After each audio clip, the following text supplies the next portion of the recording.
If you look in your yellow folder, you'll have this pink paper. Maybe you can follow with me. It's on the last page, and it's a pink one you just take out. So it's entitled, "Okay, I'll listen."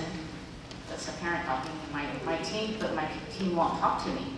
This is on how. This is several scenarios, several examples on how to keep communications open, the channel open with your children.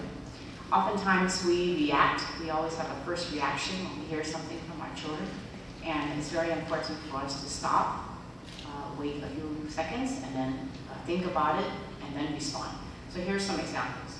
So scenario A. So Anne is the daughter, and she comes to you and she says, "I didn't make the team. There were just too many girls better than me."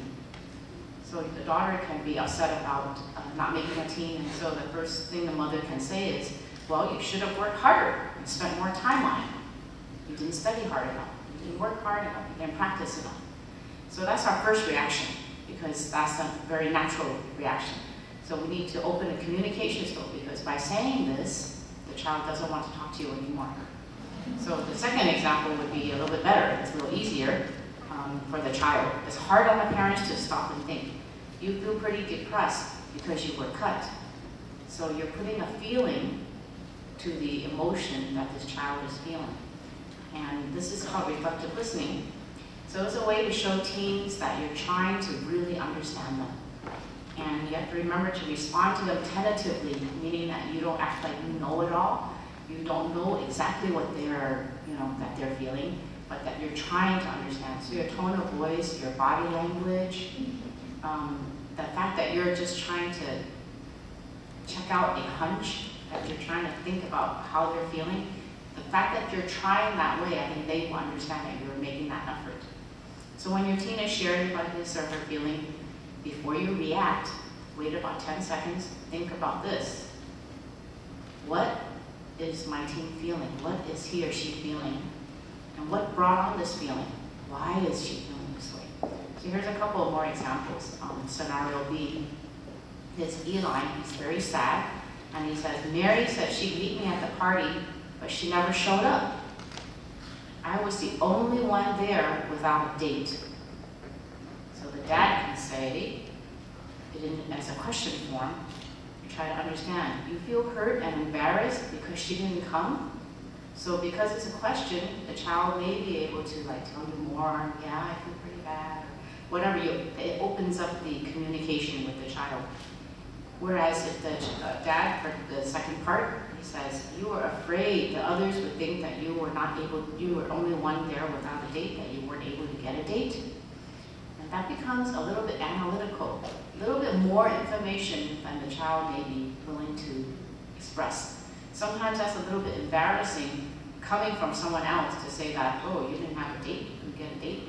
It's better if the child says this statement to tell you that, "Oh, I don't want my friends to think this." So sometimes it's better for a parent to open it up as a question. So another scenario is Rod, another boy. "I don't see why I can't go. All the other guys get to."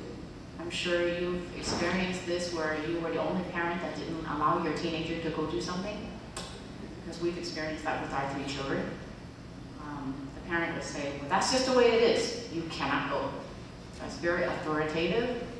It shows that you're the boss, you're the parent. I'm not giving you money to go, therefore you're not going. But does that open communications? No. So another way you can say it is with reflectively thinking.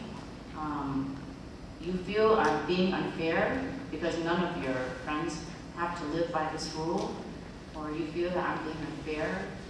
Do you understand why I don't want you to go? So you ask it the question, bring it to an open conversation, and maybe your child can express his feelings to you. He may not like it, but he may understand why you don't approve. And so there's many different ways of approaching, but I guess if you think about what is my child feeling, what is this teenager feeling, and what brought about the feeling, that helps you to kind of stop and think. There's one more example on page 5. The child says, "We lost a game today. It was a disaster." The natural response, which is a denying the feeling response, would be, oh, there will be another game. You've got the whole season ahead of you. We'll do better next time, which is normal, which is perfectly okay for most parents. But from the child's perspective, from the teen's perspective, it's not acknowledging his or her feelings. Acknowledgement would be you really disappointed. You attach a feeling to that emotion. And then the child may open up. Yeah, I know how much you were counting on winning today. Yeah, I was. Oh well, I guess it's not so bad. There'll be other games. The child, the teen, came up